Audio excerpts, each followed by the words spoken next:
এর পরের প্রশ্নটি হলো ddx of log base e এর এক্স ইকুয়াল টু 1/x হয়, তবে ডিডিএক্স অফ লগ বেস 10 এর এক্স ইকুয়াল টু কত হবে? নিচে যে চারটি বিকল্প আছে তার মধ্যে থেকে আমাদের সঠিক উত্তরটি নির্বাচন করতে হবে।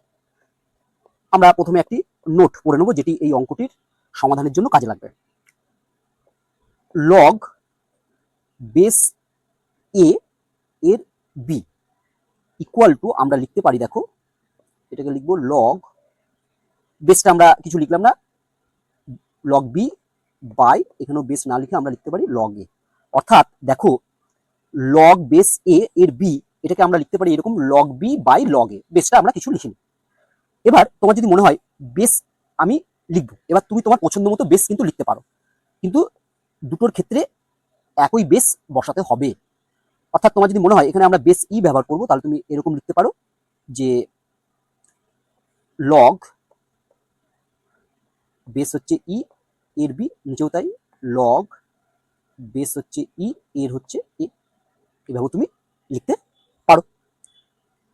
এরপর আমরা জানবো যে d dx of f x by m, যেখানে এম হচ্ছে কনস্ট্যান্ট, যদি কোনো অপেক্ষকের সাথে কোনো একটি কনস্ট্যান্ট গুণ বা ভাগ থাকে তাহলে তার যখন ডেরিভেটিভ করবো সেই কনস্ট্যান্ট টার্মটি ডেরিভেটিভের বাইরে তোমরা প্রথমেই লিখবে। দেখো এখানে হচ্ছে এফ এক্সকে এম দ্বারা ভাগ আছে, বা বলতে পারো এফ এক্স এর সঙ্গে 1/m গুণ আছে।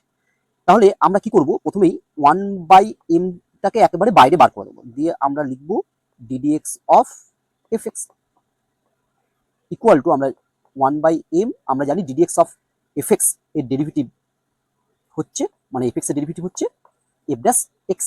আমরা এই প্রশ্নের উত্তর করি।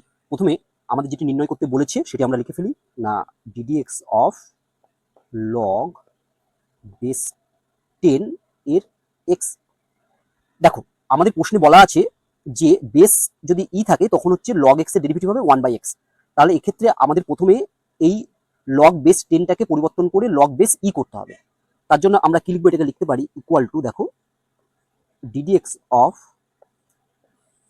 লবে আমরা লিখবো লগ বেস ই এর এক্স, আর হরে লিখবো আমরা লগ বেস ই এর 10। এবার দেখো এখানে হচ্ছে লগ বেস ই এর 10 হচ্ছে ধ্রুবক বা কনস্ট্যান্ট, তাহলে এটাকে আমরা প্রথমে ডেরিভেটিভের বাইরে বার করে দিই। তাহলে ইকুয়াল টু আমরা লিখছি 1/log বেস ই এর 10 into d d x of log base e এর এক্স।